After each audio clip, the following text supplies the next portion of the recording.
Dr. Jeffrey Halstead has been Canandaigua's hometown dentist for more than 35 years, offering routine dental care as well as cosmetic dentistry, implants, and dentures by their highly trained and experienced staff. Visit them online at canandaiguadentistry.com or find them on Facebook and Instagram.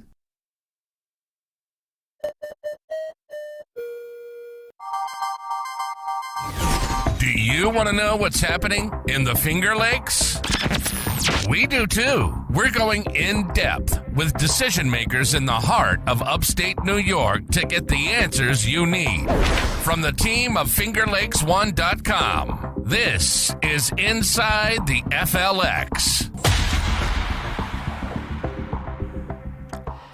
Welcome back to Inside the FLX. I am joined today in studio by Chris Lajewski from Montezuma Audubon Center once again for our monthly check-in. Chris, thanks for being here. Great to be with you, Josh.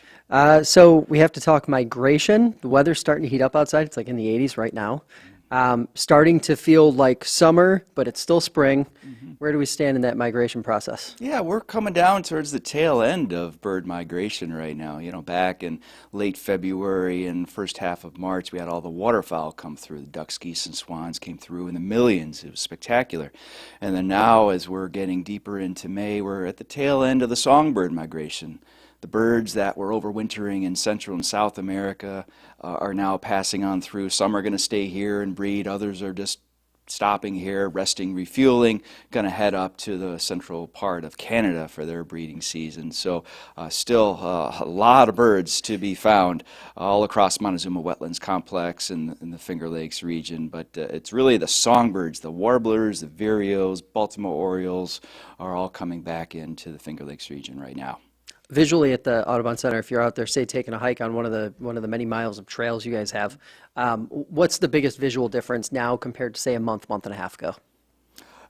I'm finding the leaves are back on the trees now, so visually it's more challenging to see birds. The birds are very vocal, and if you're identifying birds, you're really honing in on those bird songs and bird calls here, identifying the species that way.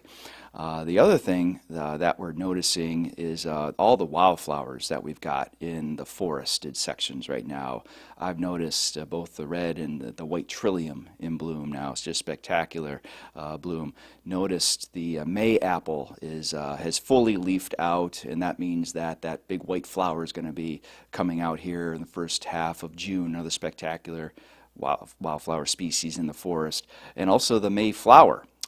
Different species of plants, and that is in bloom. That is a very small plant, but in the forested areas as well. So a lot to see, both botanically as well as in the bird world. Which means it's allergy season for anybody hiking out there, so pack the Allegra.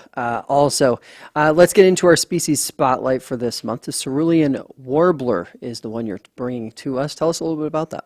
Well, this has got to be one of my favorite bird species. It's a fairly small bird, about the size of a black-capped chickadee, but the plumage is very similar to a blue jay. So blue and white and black, and they're singing way up high in the treetops right now. They nest way up high. There's a great view of cerulean warbler there on the video screen. This is a species that is only here during this May, June, and July season, breeding way up high in those treetops. We have a singing male at Montezuma Audubon Center right now, so just outside of our doors, we've had a male singing each and every day, and it's a species that has been breeding at Montezuma Audubon Center now for going on 10 years. You can also find them in other forested sections within the Montezuma Wetlands Complex. Down at the refuge, down at their visitor center, they got these big cottonwood trees where they nest. Howland's Island, which is up in Savannah, part of the New York State DEC areas, is another great spot. And the reason why it's one of my favorite birds, visually appealing and great vocalizations with the buzzy ascending trill that it sings this time of year. But it's also a species in peril. So you wouldn't know it with the number of ceruleans that we have breeding at Montezuma, but overall, over its entire range across the eastern North America, it has declined significantly over the last 70 years, primarily due to habitat loss throughout its range.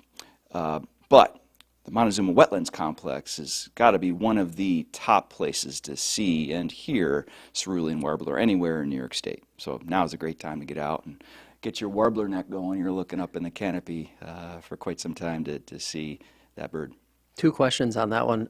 First, you mentioned that the habitat loss, what is the ideal sort of set of circumstances, whether it's climate or just habitat conditions around it that are ideal for this bird and what I would imagine has been lost over that 70-year period? Like, what are we talking about in terms of loss? Yeah, well, it's the cerulean warbler needs large-scale, intact forested habitat. So bottomland swamp areas are ideal for them. They're going to nest in trees that are about 60 to 70, maybe as much as 100 feet high. But they will also nest in upland forested sections, and that's where we've been seeing and hearing this one particular male at the Audubon Center. It's in an upland area.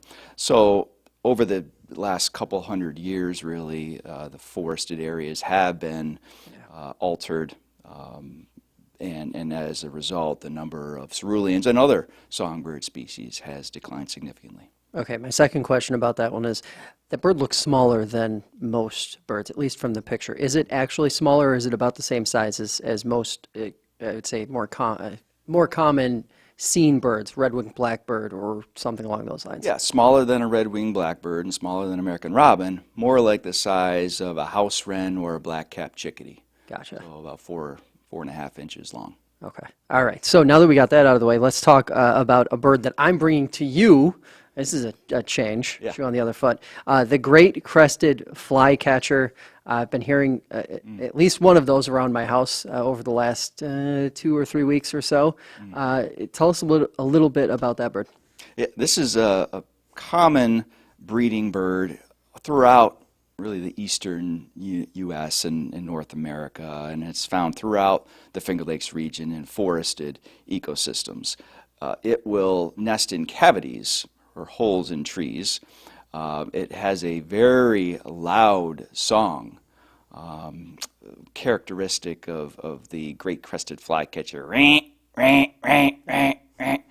and very striking in appearance as well. If you're lucky enough to see it, very difficult to see given that they're way up high in the treetops, but if you see it, you're probably going to notice the olive brown head and back, and the bright yellow belly on it, kind of a gray chest area, and then the tail and the wings are more of a reddish brown color. So unique, more like the size of an American robin or maybe a red-winged blackbird. And this is a species, again, it's only here during this breeding season. It feeds on insects primarily, and so because of that, it will have to travel back down to Central America and very northern South America to spend the winter, where there are ample insects all throughout the year. And if you're out e-birding, or if you're using that Merlin app, listening to the various bird songs from the canopy of the forest here, you might get lucky enough and find that great crested flycatcher. A very slim profile of that bird too. It seems to be more thin and not as round in the middle as a lot of other birds. Mm-hmm. Yeah, and the great thing about birds, they're all unique in appearance, vocalizations, and their behavior when we can find them here in the Finger Lakes region. Yeah. Mm-hmm. Audubon Birdathon highlights. You've got some highlights for us here. Talk to us a little bit about how that went. Yeah, we were really excited. My team at Montezuma Audubon Center, we spent about half a day last Wednesday before the rains came in out in the Finger Lakes region, primarily focused in on the Seneca Meadows Wetlands Preserve down here in Seneca Falls, and then throughout the Montezuma Wetlands Complex. And Birdathon is an activity that staff across the National Audubon Society and our supporters participate in to raise money for our nonprofit, which is, in this case, Montezuma Audubon Center, but then we have folks at our national office that raise money for our national colleagues and our programs. And it's just a great way to celebrate the spring migration season, get away from the desk, get away from the emails and phone calls just for a few hours and celebrate as a team the conservation work that we do throughout the course of the year and see incredible bird species in the habitats that we're restoring. We found last Wednesday 83 bird species in just a few hours' time, both using our eyes and ears. Merlin app was not used, by the way. We Did it the old-fashioned didn't need way. to use the Merlin app. We're pretty good birders. Highlights would be the nesting bald eagle that we found down at the Seneca Meadows Wetlands Preserve. The first time a bald eagle has nested at the Wetlands Preserve there. So that's a great sign that that conservation project that's taken place on Blackbrook Road has been successful, and our national bird has found that area. We found 2 eaglets in that nest, by the way, so great sign. We also found cerulean warblers, several cerulean warblers, including the one at the Audubon Center. Great egret was out there. Northern harrier was hunting in the grasslands. And then we were walking along a trail, and we heard this kek, sound that we hadn't heard all day, and looked just 3 feet off into the trail, marsh habitat off the trail, and found this Virginia rail, which is it's a uncommon marsh species, pretty small, looks a little bit like a duck. You might see it and think it's a duck, but it doesn't have duck-like feet. It has chicken-like feet. Helps it to walk through wet vegetation and the muck in the marsh. So just a few of the 83 species that we found. And again, we're raising money for our Audubon work at Montezuma and really throughout the Finger Lakes region. How on earth does a bird like that wind up here? You say it's uncommon. When you see some of those uncommon species, how do you assume that the path of them getting here wound up being? Yeah, well, it's all about if you build it, they will come. And at the Montezuma Wetlands Complex, we have thousands of acres of marsh and swamp habitat. Same thing down at the Seneca Meadows Wetlands Preserve. It's more like hundreds of acres of restored habitat there. And if given enough time, if native vegetation is allowed to thrive, invasive plant species are kept at bay and removed. If they do get in there, then you end up with ideal habitat for even the rarest of species. Build it and they will come. Who knew I'd get an economic development message out of Chris Lajewski here today? Okay, let's talk about a grant win for you guys. This is pretty significant, I would assume, because we were talking, if not last month, it might have been the month prior, about how hopeful you were about this grant because of the programming it would allow you to do in the future. Talk to us about that. Well, really proud to announce that we have secured 2 grants to fund our next generation of conservationist program. Really exciting. Friends of the Montezuma Wetlands Complex and the Rochester Area Community Foundation have supported this program that we are now looking to expand. We created this Next Generation program back in 2021 and have, over the last couple of years, have worked with hundreds of middle school, high school, and college-age students, giving them opportunities to learn about this conservation field, build their skill set, their knowledge base, in order to lay the foundation for, ideally, a career in this field. And now we want to expand it. We want to bring even more young people into this opportunity. So we are going to, over the next year, bring in about 300 young people from around the Finger Lakes region to Montezuma Audubon Center, as well as 50 adult mentors who are experienced. They're going to be Audubon staff, DEC, U.S. Fish and Wildlife Service, and long-time volunteers at Montezuma Audubon Center. And so we all have experience and knowledge to share and help guide this next generation of conservationists. These students are going to be getting involved in invasive species removal projects, native vegetation plantings, and then after that we're going to be conducting bird and other wildlife surveys in these areas that have been restored. We want to document pre and post restoration work, make sure that the birds are responding in a way that we had anticipated. So really excited about this opportunity to bring even more young people into the program at Montezuma Audubon Center. When you think about 300-ish or maybe more than 300 young people getting involved like this and the potential word-of-mouth benefits among that cohort of young people, in the work you guys do and amplifying it a little bit more, making it more cooler, I guess, for these kids to want to keep doing it and more to want to do it. How exciting is that for you as someone who's wanted to see more of this for a long time now? I can't be prouder of this, and seeing the interest in these middle school, high school, college age students who want to become an Audubon scientist, or maybe they aspire to work for a government agency and help manage 20,000 acres of public land at Montezuma Wetlands Complex, just as an example. It's inspiring to me, because I know that the work that I'm doing is paying off, and I'm inspiring me and my colleagues across Audubon. We are inspiring a younger, more diverse group of individuals to help with bird conservation, protecting birds and the places that they need today and tomorrow. Yeah, awesome stuff. Auction goes live. The online auction goes live. I would assume this is connected to the fundraiser, the big event that we have coming up in the beginning of June. So talk to us about that and what that entails. Yeah, so our online auction is going to go live at 9 a.m. on June 1st. We've got a great assortment of online auctions for people to bid on. All the proceeds are going to benefit our work at Audubon here at Montezuma Audubon Center and across the Finger Lakes region. We have everything from birding tours, both hiking and driving and paddling tours as items. Just confirmed the other day that Mackenzie Childs is going to be contributing a bird house once again, which is always one of our top items in the auction.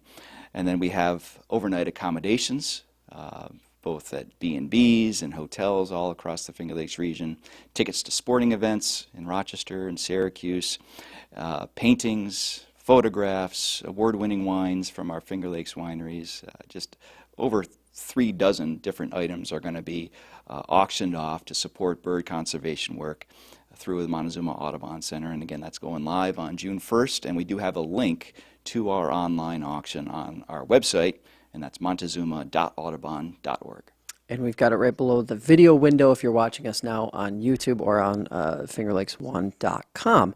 Let's talk about the summer paddle kickoff. It's going to be in the 80s this week. People are going to be thinking about getting in the water. June 1st. What's going on? Yeah.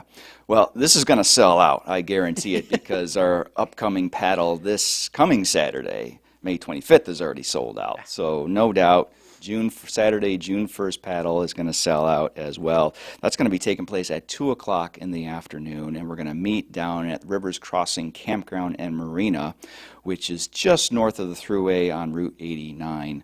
And a great bunch of folks that operate that facility there, and we partner with them again this paddling season to offer these paddles out of their facility. We're going to be taking participants on about a 2-hour paddle, going about 2 miles or so total through the swamps and marshes and along the Erie Canal and the Seneca River. And we're going to see cerulean warblers. We're going to see nesting bald eagles and osprey as well. Great thing about this and all of our paddling opportunities is that if folks are not familiar with paddling, if they don't have their own gear, kayak, life jackets, paddles, we have all of that available. Now, people can bring their own if they choose, but it's not required. Registration, is limited for this. People can go to our website, again, montezuma.audubon.org, click on that Programs and Events button to register for this. Sign up soon. It will fill up. Yeah. And what's better than a Saturday afternoon out on a little water? I can't think of anything better than that. Nothing at all.